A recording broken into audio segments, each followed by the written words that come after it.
see.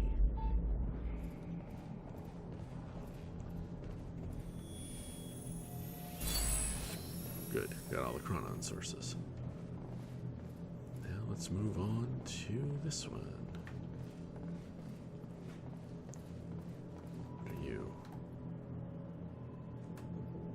From Sophia Amaral, the Time Machine Core, to Paul Serene. Paul, don't worry about it. We're on schedule. Your Time Machine Core from the University has been transferred to the HQ, and it's currently being installed into the new Time Machine frame we've built for it. You'll have direct access to it from the CFR chamber as requested. And no, before you ask, you can't actually access the CFR chamber from the Time Machine. That elevator can only be activated from within the chamber, so no one working on the machine can get to the CFR. I thought you'd appreciate that layer of added security. I know how important it is to keep CFR safe. Anyway, I know you don't actually intend to use the Time Machine, but should you ever need it, all we need to do is deploy the corridor. It's actually all hooked up now, but we're still running some final diagnostics. The tech should be ready with it before the gala's over. Dr. Sophia Amaral, head of research. To Sophia from Paul. Sophia, please update me on our progress with the Time Machine Core relocation. Where are we at this? Thank you. And to Paul from Sophia. Paul, yes, of course, I'm sorry I didn't mean to add to your burden, and I know that these are hard decisions. You can count on us to proceed as planned. I know you're exceptionally busy now, that the time is almost upon us, but I was hoping you'd have time for dinner. Sophia Amaral. Dinner. Sophia from Paul. Sophia, I understand why you would feel that way, but this isn't something I take lightly. It's my experience that time travel only complicates things, and while my own trip through time has given us great opportunities, it's also set me on this path. I want to control it, not use it. That said, I want to have the machine ready to use for emergencies. My foreknowledge of future events will end very soon, and it might prove to be useful to have the option of obtaining more detailed information from the future. Obviously, given that the furthest you could go back is the machine's activation at the university, visiting the past seems fairly useless. Also ensures that the machine is heavily guarded at all times. Nobody is allowed to operate the machine besides myself, and I want the corridor to remain undeployed unless I give specific orders to the contrary. As for the Joyce brothers, I intend to give William the opportunity of joining us, if possible. I know him. He's a very stubborn and unstable man, and I don't know if we could ever trust him. I don't need to remind you that he built in that ridiculous little workshop with very limited resources, a device that broke the local physics at ground zero and caused my chronon syndrome. I don't intend to give him a chance to show us what else he could do if he decides that we're a target. That, along with visions I've seen, there are certain sentimental reasons that make me wish I could let William live, but I doubt that he makes it possible for us. As for Jack, I'm not too worried about him. It took me a long time to master my abilities, so Jack shouldn't be a major problem unless he manages to use stutters to escape the area. Luckily, stutters should be very rare in these early stages of the fracture. Still, I've come too far to take any chances. I'd prefer to take him alive, but nothing can be allowed to put our plan at risk. I'm sorry to have to involve you in something like this. I know it's not what you signed up for, and as I said, I don't expect you to be personally involved with that part of the operation in any way. I'm not particularly happy about this part myself, and I wish I had better options, but our circumstances are as they are, and I have come too far to falter now. I hope you understand. To Paul. Paul, we now have finalized the plans for acquiring and transporting the Time Machine Core from the University Lab. Your instructions were quite clear. We won't actually move in until your younger self has entered the machine, and the men will try to take the Joyces alive, with the understanding that Jack Joyce in particular could be a threat, and neither can be allowed to escape under any circumstances. Still quite uncomfortable with all this, Paul. I understand your reasoning, and I know the stakes are high, but I don't want to see anybody hurt. It's antithetical to my role as a scientist, and I wish you'd reconsider. Surely there's a better way to resolve this. Moral implications aside, the loss of Dr. Joyce's expertise alone would be a great blow. If everything goes smoothly and quietly, we will transport the core directly to the Monarch Tower via ground route. If there's a commotion and it seems like there's any risk of detection, we will instead airlift the core to our dry docks operation and then move it discreetly from there to HQ. The construction of the new time machine frame at the top of the Monarch Tower has been finished since last year. Once we have received the core, it will be installed into the time machine per your orders. I know you don't intend to use it, but even with limitations the nature of time travel imposes on us, I have to say it seems like a great waste to not take advantage of such a resource, both from a strategic and scientific point of view, Dr. Amaral.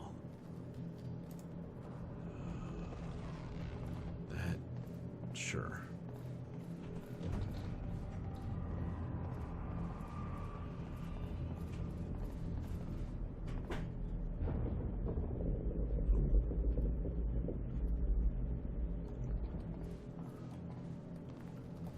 17 years, he lived through twice. All of it mapped out, from memory. He knew the market trends before they occurred. He had the tools to make a fortune, and he did. 17 years of knowing when to buy the right stock, when to sell the right stock. How to take advantage of things like 9/11 to bolster his plan. Paul told me that he tried to change things. It failed. What he'd seen, it broke him. And I'd seen Beth go down the same path, but Paul, it consumed him.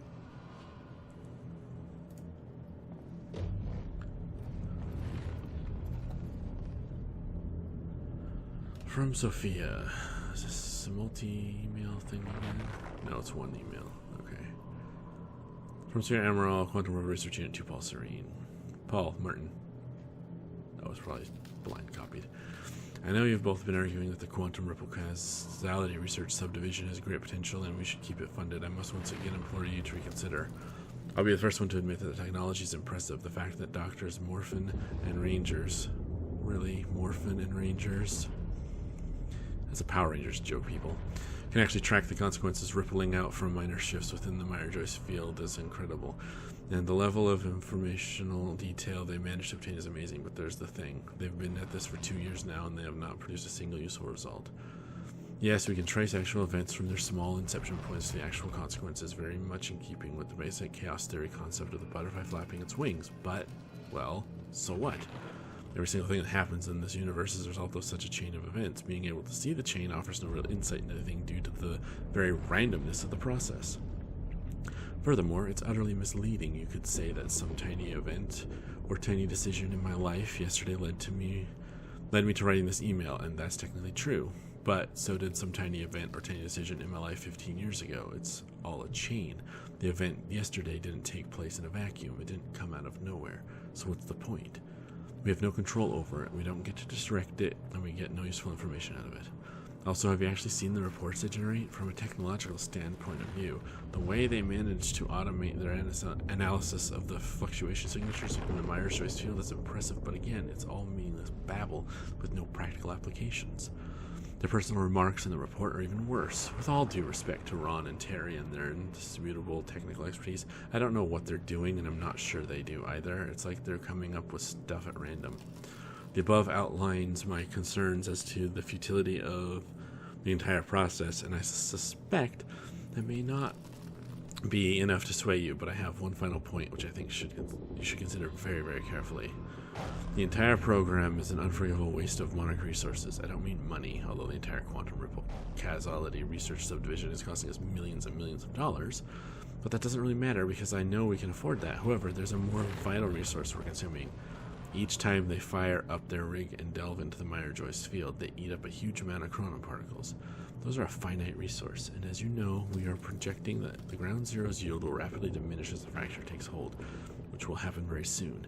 You may not understand what the real impact of this is, so let me put it in practical terms. Every single time they detect and analyze a quantum ripple, it costs us a week of potential lifeboat runtime minimum.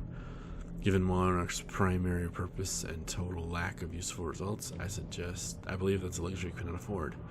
I recommend shutting them down immediately, or at least during our next reorg. We can reallocate the resources to something useful and put Ron and Terry's expertise into great use designing the lifeboat. I'm sure we wouldn't regret putting them to work on that, given their track record for working with Chronon Tech. Sophia Amaral, head of research. Yeah, that does sound like a huge waste. Okay. Why is the laptop glowing orange again? Do I need to interact with it again? Because usually once I look at a thing, it's done being a thing. From Paul to Clarice. Clarice, as you know, I have a mission to embark on, so I'll try to be brief. I've initiated the lifeboat protocol over Martin's... Hang on, is this a multi-email? No, okay. I've initiated the lifeboat protocol over Martin's objection. Given how things have developed since then, I'm glad I did. I don't fully understand Martin's motives, but it's obvious he's moving against me and against the entire survival plan itself. I know you have worked closely with him, and I know that this must come as a shock. It's also alarming that in evading capture, Martin took out an entire security team. For an unarmed man who's ostensibly not combat trained, that should be impossible. Obviously, this is highly alarming news. I don't know if he had help or if there's even more to Martin than we have come to suspect. But he's had free reign over this company for a long time, and he's extremely resourceful and persuasive. It's not clear to me who I can trust at this point. But I know I can depend on you. I trust that you will see things through in my absence and ensure the shutterproofing stays up. In particular, I would appreciate if you would ensure that Dr. Emerald stays safe in the lifeboat. She's been through a lot during the past 24 hours, and she still managed to make her way back to us and bring vital intel. Thank you for your loyal service, Clarice. It has always been appreciated, Paul.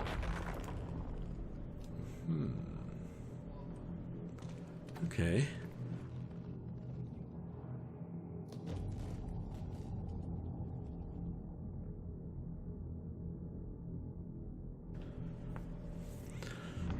And they're still yellow, but I don't.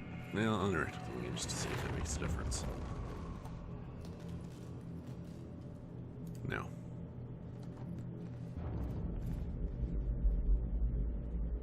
Alright. Let's go down the stairs.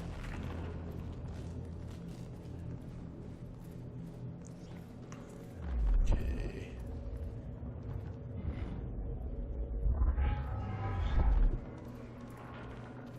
Paul was a powerful man, the leader of an empire. But behind the veil, he was a dying man. The signs were clear.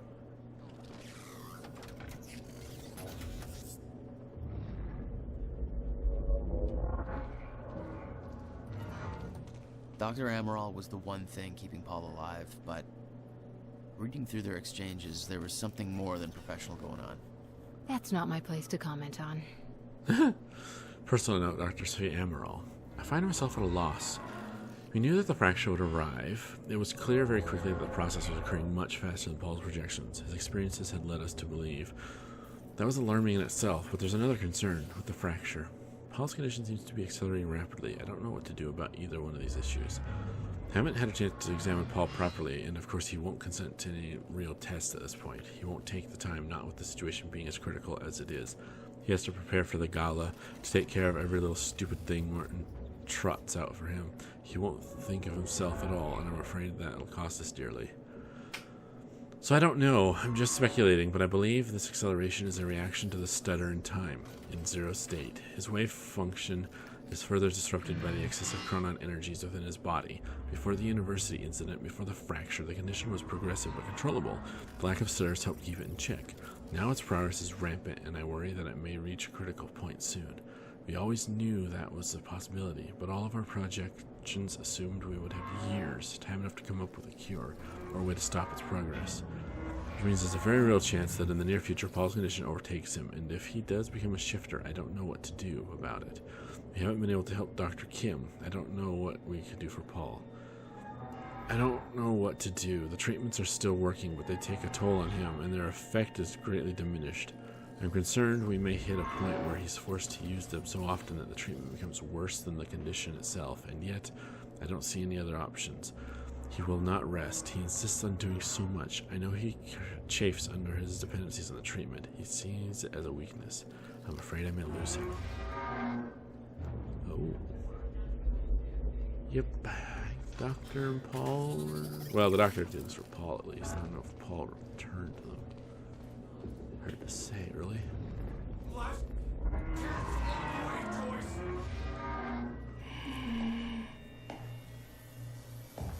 Burke.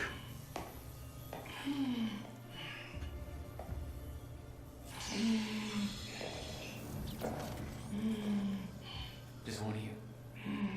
Rick. Look, you have to realize you're not going to keep me from the CFR. You look like you're in shape for this.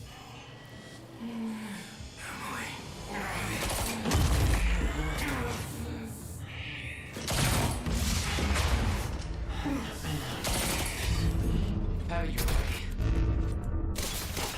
Of course he's coming.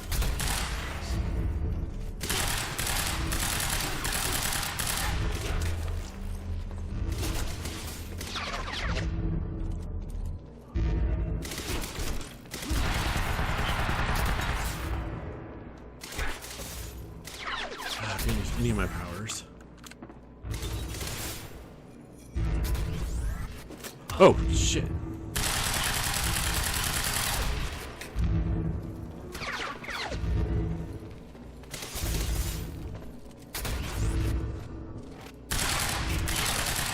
Come on. Damn you, I'm trying to hit your pack.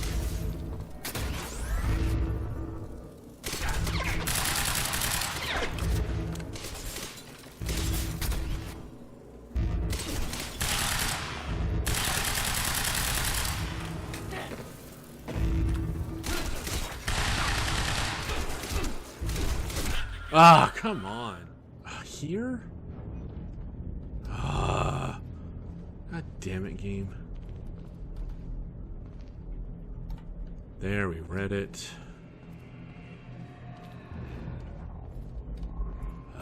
Why was that the... Wait, do I even have to recollect these? I don't, do I? Let me... Oops. Let me check the collectibles. Oh, did I miss some? No. Oh, I see. Orange ones are the ones I haven't looked at yet. Gotcha. Locked diary? What? Did I miss one? No, maybe not. I don't know. What is this? Paperweight with note. Reflections on the end. Come on, I want to... Oh, I've only gotten this far. 4. Okay, so we don't have to... Good. I don't have to recollect these. Go then.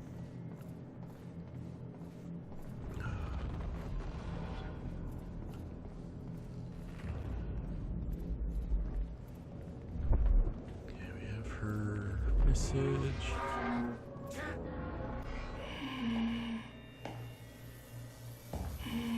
How do you know I was coming? That's what I want to know.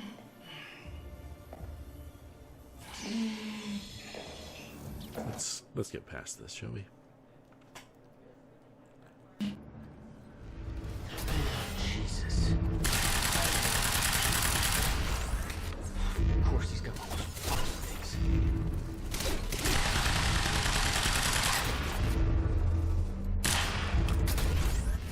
Oh!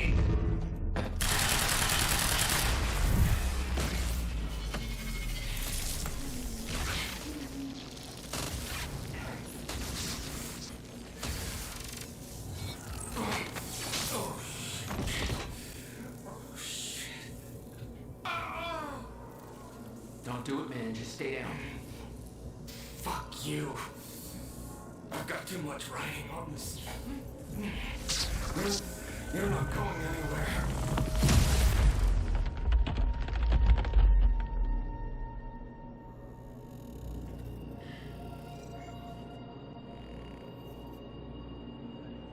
Sorry, Burke. It's over. Seeing that face put it into perspective.